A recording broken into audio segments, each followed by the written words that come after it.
Hey guys, welcome to Social Studies today. So last time we had learned about several of the things that went on during World War II. We learned about how the Red Cross helped during World War II. We learned about the Tuskegee Airmen during World War II. We also learned about several of the battles. We learned about Iwo Jima, which was fought in an island outside of Japan, and it had that famous photo of the soldiers raising the US flag.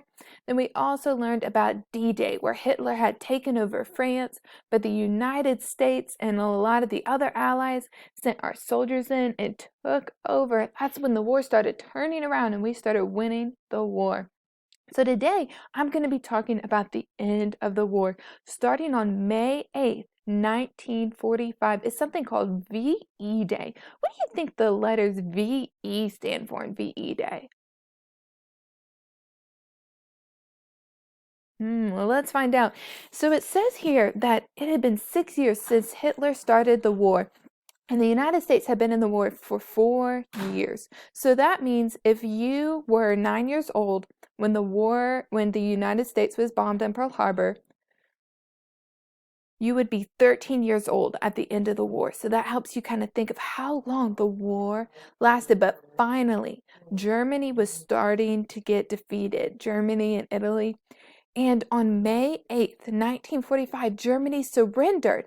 All the fighting in Europe was over. No more fighting in France and Germany and Austria. It was all over. People were celebrating in the streets. You can see this picture here from England where they had all their English flags up and there was a parade. People were celebrating because finally, Hitler was defeated. He was no more. So people started calling it VA Day for Victory in Europe Day because they won the war. It was a victory in Europe.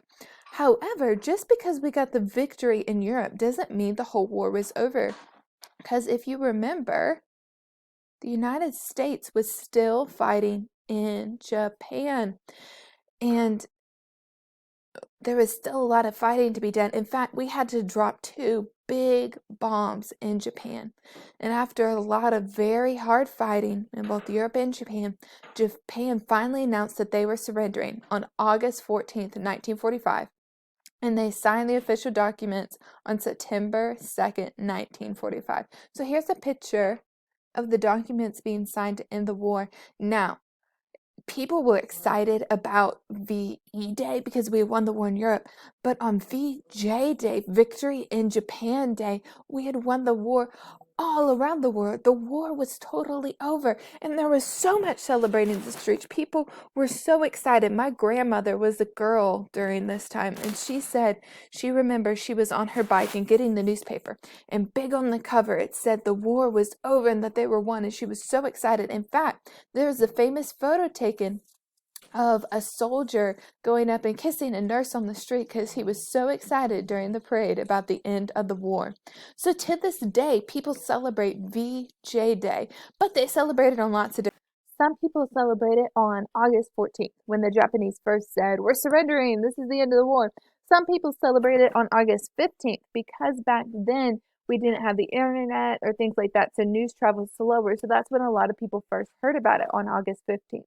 And some people celebrate it on September 2nd when the Japanese finally surrendered. But the war was finally over, fighting was over, soldiers were coming home. People were so, so excited. So VE Day has to do with the victory in Europe when Hitler and Italy surrendered.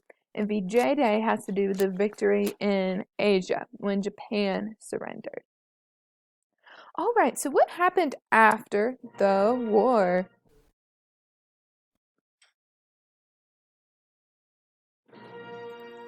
So, so as you're hearing some music in the background, this is the hymn or the anthem of the United Nations. So what is the United Nations, also called the UN? It's a group of countries that was made after World War II. They didn't want any more dictators like Hitler, the dictator of Italy or Japan, to come up and start taking over the world again. In fact, they wanted more peace and less war in general.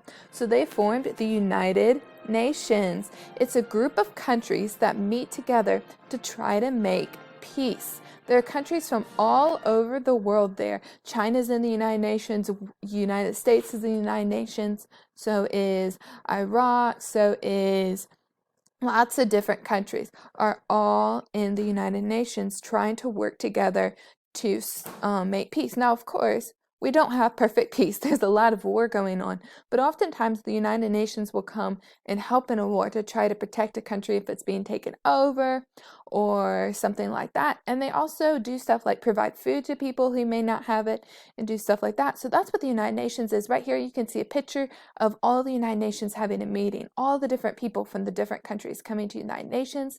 Right here is their headquarters where they meet. You can see all of the flags up for all the different countries in the United Nations. Now, of course, there's lots of other organizations that are made of different countries coming together to help out. Recently, you've probably heard a lot of about the World Health Organization, or the WHO.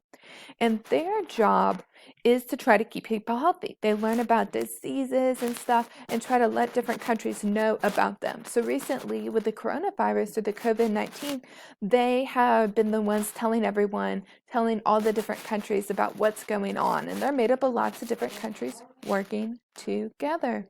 So those are some things that have happened after World War II. So just as a recap, we've had VE Day, which was Victory in Europe Day, the day we won the war in Europe. We beat Hitler and won the war. Then we have VJ Day, the one we won the war in Japan, where we beat the Japanese and we won the war. All the soldiers could finally go home. The war was over.